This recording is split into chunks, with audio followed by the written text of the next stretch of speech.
आइए, सुनिए, देखिए, समझिए सनातन सत्य। जैसी दृष्टि वैसी सृष्टि, दृष्टि विज्ञान। कुदरत, कुदरती रचना एवं कुदरत के कानून से शाश्वत सुख की प्राप्ति। जोधपुर के परम पूज्य महात्मा उपासक प्रोफेसर डॉक्टर सोहन राज तातेड़ के निर्देशन में सनातन सत्य। जैसी दृष्टि वैसी सृष्टि, दृष्टि विज्ञान।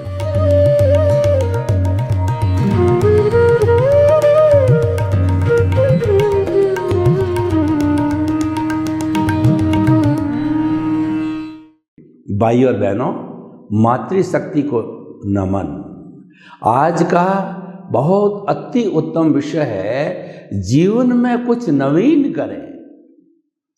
प्रतिदिन सूर्योदय होता है, नया दिन चालू होता है और साल की पहली जनवरी आती है, नया वर्ष चालू होता है। और जीवन के अंदर आदमी की शादी होती है, उसके दूसरे दिन से पहला दिन चालू होता है।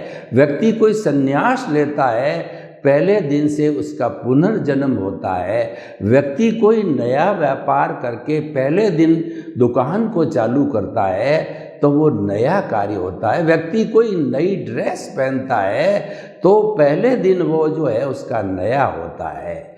वास्तव में नया कुछ भी नहीं होता है।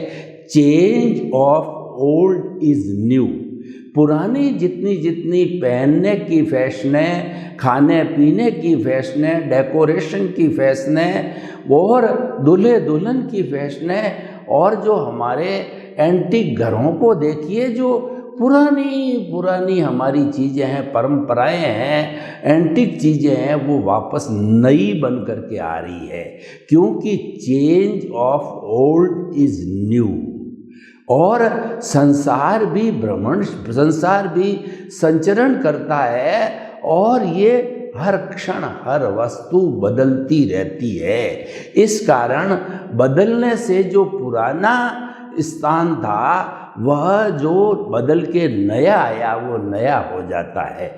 जैसे कि भगवान महावीर ने फरमाया, उनकी पहली देशना थी उत्पाद व द्रव्यात्मक सत्य, यानी सत्य। यानी कोई भी वस्तु हो, चाहे जड़ हो चाहे चेतन हो, तो उसका अस्तित्व तब है जब उसमें उत्पाद और व्यय होता है।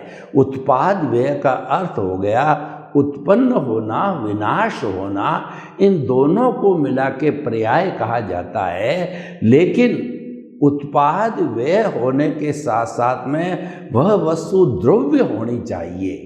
तो ये जो त्रिपदी है, ये त्रिपदी लागू होने पर ही कोई वस्तु का अस्तित्व है। उदाहरण के तौर पर देखिए, अगर किसी भी व्यक्ति को जो है वो पुरानी से, मान लीजिए पुराना कोई गहना पहन रहा है और वो मानव प्रकृति है, वो चाहता है कुछ चेंज हो जाए, तो वह उसको तुड़वा करके नया ऑर्नामेंट बनाता है। जो टूट गया वह तो व्यय हुआ और जो नया बना वह उत्पाद हुआ। तो नया हम क्या करें, ये हमको चिंतन करना है। देखिए, नया करने के लिए हमको सबसे बड़ा ध्यान रखने की चीज़ है कि हमारी सोच नई होनी चाहिए। जितनी जितनी पॉजिटिव थिंकिंग है, ये सब जीवन में नया कहलाता है। जन्म से मृत्यु तक जो पीरियड है वह हमारा जीवन कहलाता है। और इस जीवन के अंदर उतार चढ़ाव आते रहते हैं। कभी सुख आता है, कभी दुख आता है, और हम पूरे जीवन में सुख और दुख के पलड़े के अंदर झूलते रहते हैं और ये कामना करते हैं कि ये हमारा सुख और दुख जो पलड़े में झूलना है, मैं शाश्वत सुख चाहता हूँ। ऐसा सुख मुझे प्राप्त हो जावे कि उसके बाद कोई दुख आए ही नहीं है। वह जो प्रॉपर्टी है, वह जो लक्षण है हमारे भीतर विराजमान शुद्ध आत्मा, परम पिता परमेश्वर प्रभु आत्मा का वह लक्षण है, जो हमारी शुद्ध आत्मा है, जो कि मोक्ष स्वरूपा है, उसके अंदर ये लक्षण होता है कि वह अनंत सुख का भंडार है। यानी उसके अंदर इतना सुख है कि पूरे जीवन भर का बाहर का सुख, रोटी का सुख, कपड़े का सुख, और जो धन का सुख, दौलत का सुख, पद का सुख, प्रतिष्ठा का सुख, अच्छे बिल्डिंग का सुख, अच्छे कार का सुख, अच्छी पत्नी का सुख, अच्छी संतान का सुख, ये जितने भी बाहर के हम सुख जो है मानते हैं, ये काल्पनिक है। वास्तव में हमारे अध्यात्म दर्शन के अनुसार सुख और दुख का कोई अस्तित्व है ही नहीं। सुख और दुख तो ये हमारी भ्रांत मान्यता है, क्योंकि सुख तो हमारी आत्मा का लक्षण है, भीतर है। बाहर ढूंढना जो है वह अज्ञान है। मैं आपको एक उदाहरण दूं। एक बुढ़िया माँ जो झोंपड़ी में रहती थी, उसकी सुई जो है झोंपड़ी के अंदर गुम गई। झोंपड़ी के अंदर अंधेरा था तो, और बाहर जो है उसके म्युनिसिपैलिटी की लाइट लग रही थी। तो बुढ़िया माँ सुई जो गुम होने के बाद में बाहर आई और उस म्युनिसिपैलिटी की लाइट, रोड लाइट के नीचे देखने लगी, सुई मिल जावे।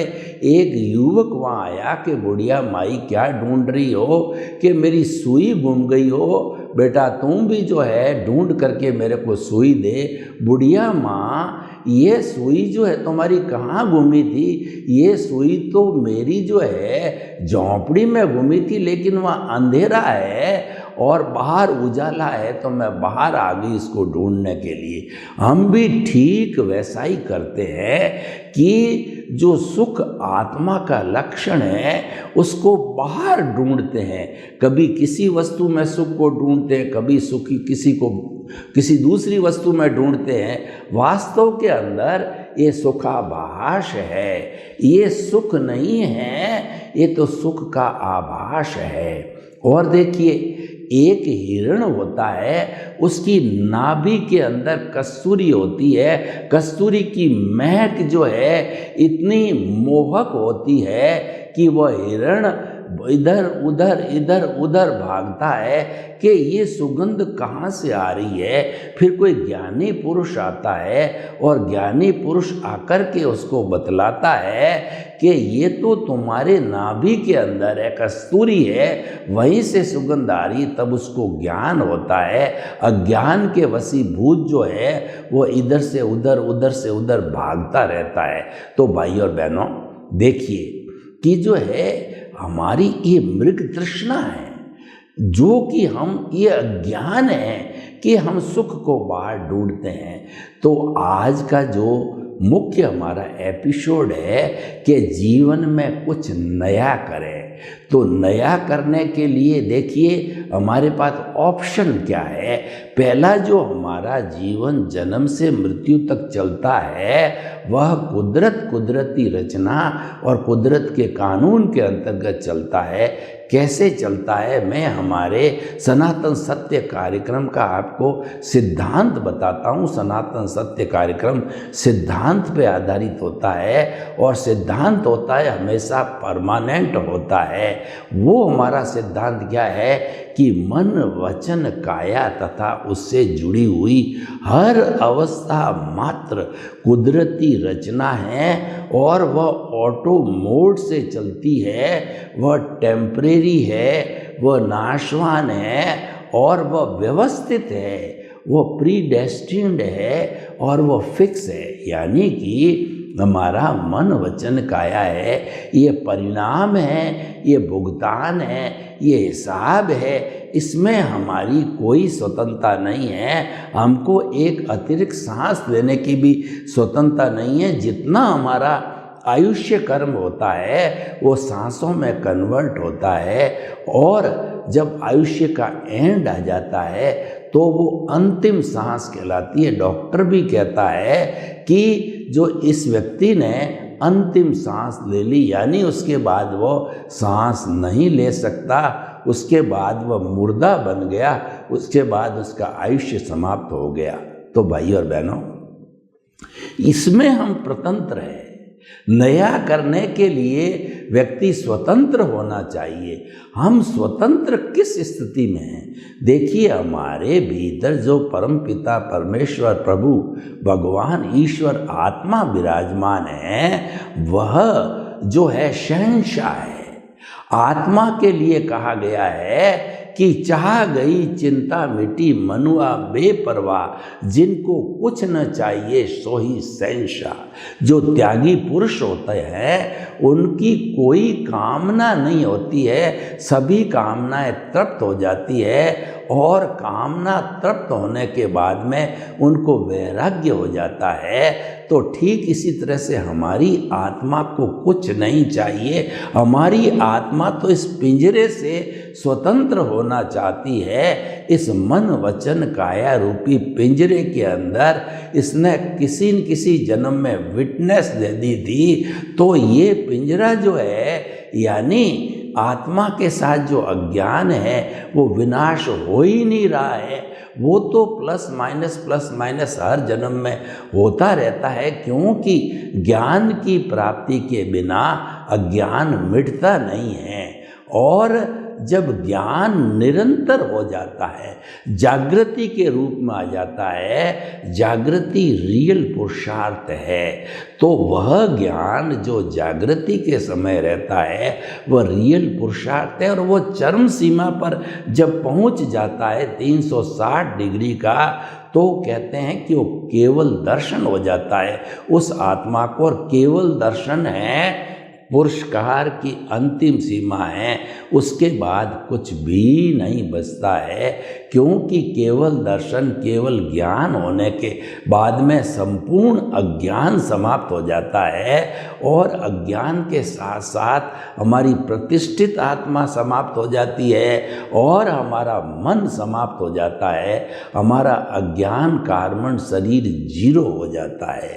तो इस आत्मा को प्राप्त करना वह नवीन कार्य है, क्योंकि हमने जन्म जन्मांतर के अंदर तो हमारा 5 इंद्रियों का सुख, जो हम 5 इंद्रियों से इस दुनिया को देखते हैं, कि हम जो है 5 इंद्रियों में स्पर्शन रसन घ्राण चक्षु श्रोत्राणी, स्पर्श इंद्रिय के द्वारा हम कोमल कोमल स्पर्श का अनुभव करते हैं, रसन इंद्रिय के द्वारा हम अच्छा स्वाद लेते हैं, घ्राण इस इंद्रिय के द्वारा हम सुगंध सूंघते हैं, और चक्षु इंद्रिय के द्वारा हम अच्छे अच्छे चित्र देखते हैं, और श्रोतेंद्रिय के द्वारा हम अच्छे अच्छे गायन भजन सुनते हैं। यानी कि हमारे इस 5 इंद्रियों से वो जो बाहर के जो दृश्य दिखाई देता है, उन दृश्यों से जो है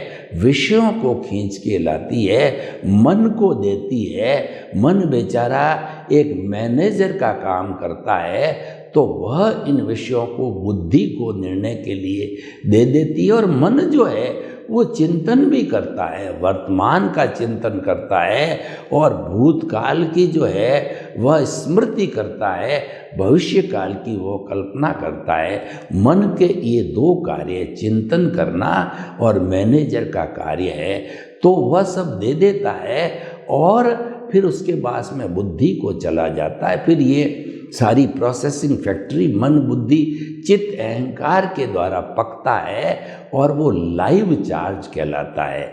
तो भाई और बहनों, कुछ नवीन करें, जीवन में कुछ नवीन होना चाहिए। तो नवीन होने का अर्थ यह है कि 2 दृष्टिकोण हो गए, 2 व्यू पॉइंट हो गए।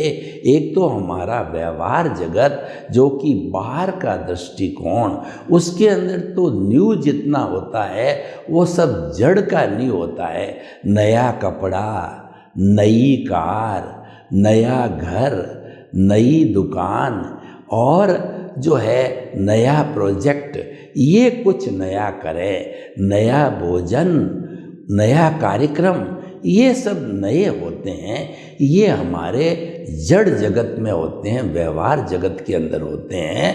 क्योंकि जो हमारा जो जीवन चलता है और व्यवहार और निश्चय दोनों की तरफ से चलता है। निश्चय में तो आत्मा है, उसके पास में लब्धि वीर्य होता है। उस लब्धि वीर्य की सहायता से हमारे मन वचन काया जो है वो चलते हैं, और उस लब्धि वीर्य की ताकत से, क्योंकि लब्धि वीर्य तो चेतना की शक्ति है, लेकिन मन वचन काया जड़ है, तो जड़ का गुण अलग होता है, चेतना का गुण अलग होता है।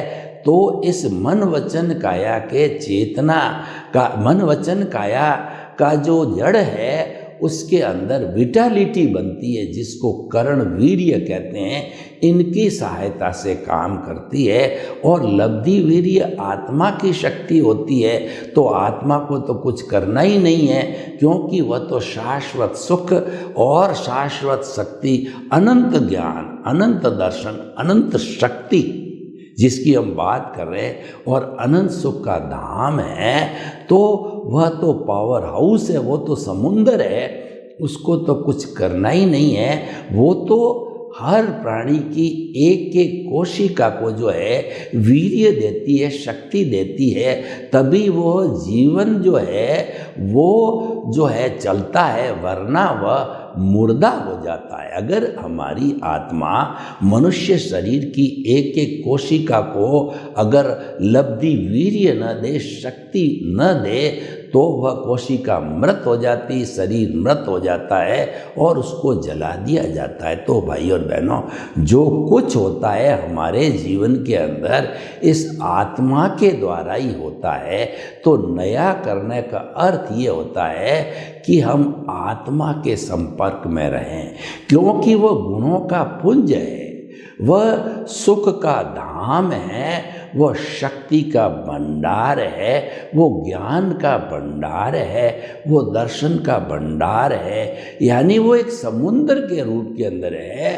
तो उसमें से अगर हम कुछ बूंदें ले लें ज्ञान की, दर्शन की, और जो है सुख की और शक्ति की, तो उस समुंदर में कोई फर्क नहीं पड़ता है। तो भाई और बहनों, नया करने के लिए हमें भीतरी जगत में गोते लगाने चाहिए। बाहरी जगत में नया होने की बात हमने आपको कही, वो तो जड़ के माध्यम से होता है, और जड़ हमारा साधन है, वो साध्य से संचालित होता है, यानी कि भीतरी जगत से बाहर का जगत संचालित होता है। भीतरी जगत बहुत ही पावरफुल है, क्योंकि आत्मा की शक्ति अनंत है। देखिए, आत्मा जो है अरूपी है, उसका कोई रूप नहीं है, लेकिन उसकी शक्ति अनंत है, उसका ज्ञान अनंत है, उसका दर्शन अनंत है, उसका सुख अनंत है, और वह जो है सुख का भंडार है।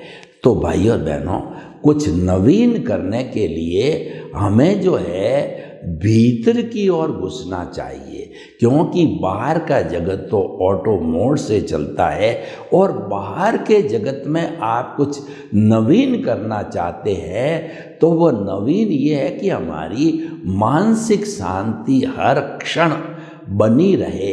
उस मानसिक शांति को, संतुलन को बनाए रखने के लिए हमारे मन वचन काया की हर प्रवृत्ति है, वह कुदरती रचना है। उसको कुदरती रचना के रूप में देखते रहें, जानते रहें, विश्वास करते रहें, और वह विश्वास करते करते विश्वास इतना गहरा हो जाता है, प्रीति थी, कि वह जो है जानते जानते हम जो है सम्यक तप को प्राप्त करते करते हमारा जो साध्य है, हमारा जो लक्ष्य है, उसका स्पर्श होता है, उसका अनुभव होता है, उसकी अनुभूति होती है, और वह अनुभूति होते होते उसका स्पष्ट वेदन भी हो जाता है। तो भाई और बहनों, हम आपको बताना चाहते हैं कि कुछ नवीन करने के लिए हमारे को भीतर और बाहर का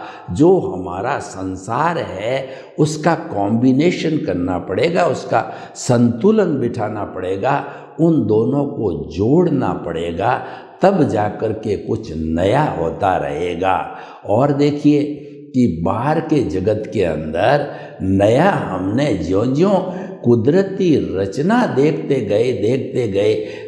गए तो वह कुदरती रचना को देखते जो है हमारे मन के अंदर बड़ी शांति होगी और प्रसन्नता होगी और आनंद की अनुभूति होगी, क्योंकि जो हमारे कर्मों का जो फोर्स आ रहा है हम उसको स्वीकार करते हैं और हम ये मानते हैं कि ये मेरा ही किया हुआ है, और ये मेरा किया होने के कारण पिछले जन्म की स्क्रिप्ट फिल्म या मन वचन काया की बैठी हैं डिस्चार्ज हो रही है, मैं उसको कुदरती रचना मान रहा हूँ। तो हमारे विचारों के अंदर कभी भी विक्षिप्तता, विचारों के अंदर कभी भी तरह की अशांति, विरोध है, और उसके साथ साथ के अंदर रिएक्शन पैदा नहीं होगा। इसीलिए कहा जाता है कि हमारे मन वचन काया का जीवन भर का जितना भुगतान हिसाब है वो सब विचारों के द्वारा होता है, क्योंकि पहले विचार आते हैं, मन आता है पहले, फिर हम उस कार्य को करने लगते हैं, वचन आता है, और फिर उसको जो है परिणति के अंदर बदलते हैं। तो हमारा कहने का अर्थ ये है, कुदरती रचना देखते रहो, सम्यक तप हो जाएगा। इसको साधना कहते हैं। कोई व्यक्ति अगर जो है गृहस्थ जीवन में रहकर भी सन्यासी बने रहना चाहता है, गृहस्थ सन्यासी बने रहना चाहता है, हम उसको नया करने का सुझाव देते हैं। वो नया क्या है कि आपके जीवन के अंदर जो भी अच्छा बुरा घटित हो रहा है उसको कुदरती रचना मानते रहो, जानते रहो, विश्वास करते रहो, श्रद्धा करते रहो, तो वो आपका सम्यक तप बन जाएगा। और सम्यक ज्ञान, सम्यक दर्शन जो है वो आपकी आत्मा के गुण हैं। वो तो आत्मा गुणी से हमेशा साथ ही रहते हैं, कभी अलग नहीं होता है। तो सम्यक ज्ञान, सम्यक दर्शन और सम्यक तप होगा, उससे प्राप्ति क्या होगी? एक नई प्राप्ति होगी। जब हम बाहर की वस्तु कुछ नवीन करते हैं तो भीतर जो है नवीन प्राप्ति ये हो जाती है कि जब हमारा सम्यक तप चरम सीमा पर पहुंचता है तो उसके साथ साथ में अनुभव भी 2% से आगे बढ़ता जाता है।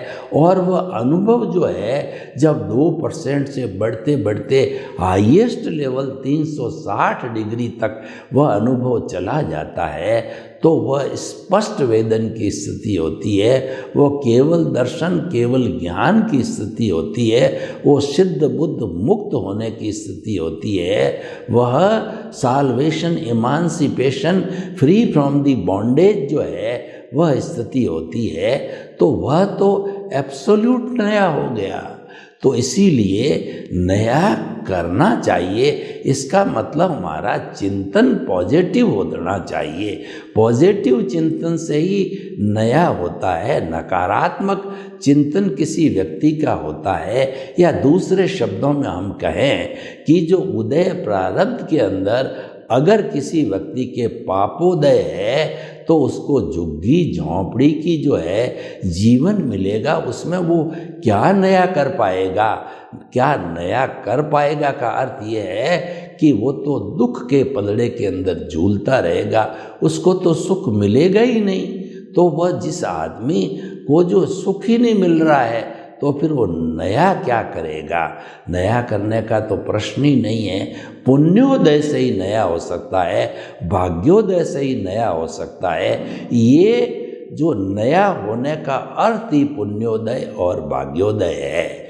जब जो हमारा पुण्योदय होता है तो सब चीज़ ऑटोमेटिकली नवीन होने लग जाती है, और वो नवीन होते होते जो है वो हमको सुख की प्राप्ति कराती है, और जो कि हमारा आत्मा का भीतर का लक्षण है।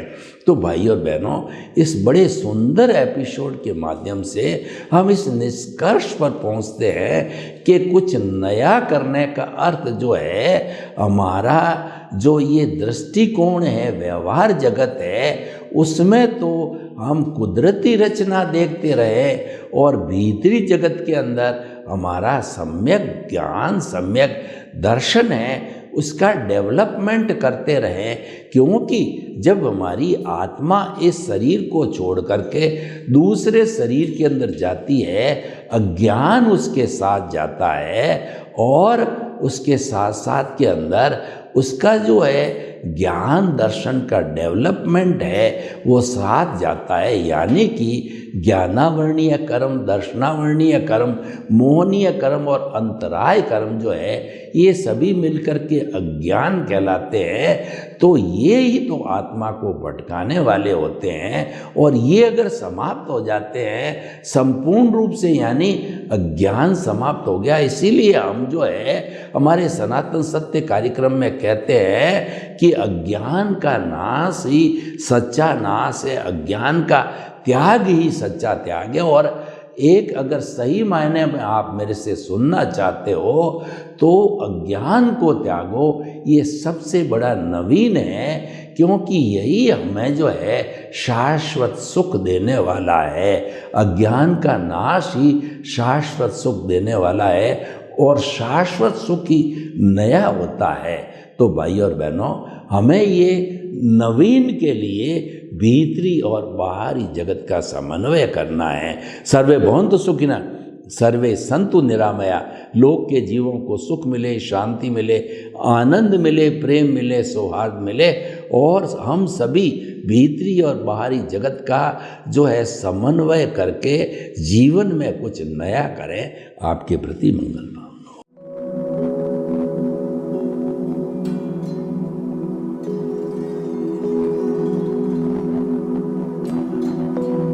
एक ऐसा अंतर्राष्ट्रीय ख्याति प्राप्त मानव जो गुरु प्रेरणा से पिछले 20 वर्षों से वानप्रस्थ जीवन जीते हुए 24 घंटे मानवता की सेवा में संलग्न है। एक ऐसा मानव जो अभी राष्ट्रीय, अंतर्राष्ट्रीय टीवी चैनलों पर 7,500 एपिसोड के माध्यम से सनातन सत्य, आत्मविज्ञान एवं पुनरुत्थान, व्यवहार एवं निश्चय जगत के जीवनोपयोगी विषयों पर हृदय स्पर्शी प्रवचन कर चुका है। उस मानव का नाम है महात्मा उपासक प्रोफेसर डॉक्टर सोहन राज तातेड़। प्रोफेसर तातेड़ द्वारा योग, दर्शन, शिक्षा विषयों पर रचित पीएचडी स्तर के 250 शोध ग्रंथ भारत के 100 प्रतिष्ठित विश्वविद्यालयों में शोधार्थी पढ़ रहे हैं, तथा वे सभी शोध ग्रंथ वहां की सेंट्रल लाइब्रेरियों में उपलब्ध हैं। महात्मा सोहन राज ने अभी तक हजारों स्कूलों, कॉलेजों, विश्वविद्यालयों एवं संस्थाओं में सेमिनार, वर्कशॉप, कैंप लगाकर लाखों विद्यार्थियों को योग, दर्शन, शिक्षा का प्रशिक्षण देकर उन्हें सुसंस्कारित किया। डॉक्टर तातेड़ ने भारतीय संस्कृति उत्थान के 4000 से अधिक समसामयिक विषयों पर आर्टिकल लिखकर ऑनलाइन जर्नल, पत्रिकाओं, वेबसाइट्स पर प्रकाशित किया, जिसका उपयोग लाखों पाठक कर रहे हैं। उपासक तातेड़ के 5000 से अधिक आज का सुविचार, आज का शुभ संदेश, आज का मंगल भावना योग आदि चिंतन websites, Twitter, blogger, Facebook, YouTube माध्यमों से लाखों लोग अपना जीवन निर्माण कर रहे हैं। मानवता के मसीहा ऐसे महामानव महात्मा सोहन राज तातेड़ के प्रोफाइल को अभी तक विश्व के 20 लाख दर्शक यूट्यूब पर, 12 लाख गूगल पर एवं लाखों दर्शक फेसबुक, ब्लॉगर, ट्विटर और इंस्टाग्राम पर देख चुके हैं।